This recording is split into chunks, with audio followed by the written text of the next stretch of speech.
sir. Ito naman pumasok ka. Sabihin sana ako sa'yo, sir. Ano yun?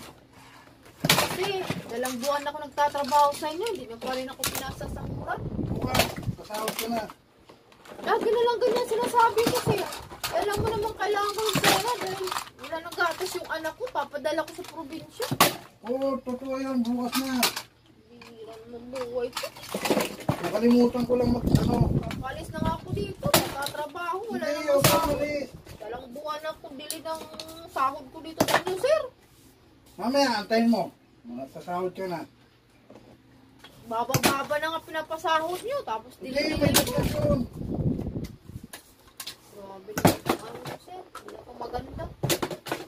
Kaya pala walang nagtatagal ako tulong dito sa inyo. Kasi hindi kayo nagpapasahod ng maayos.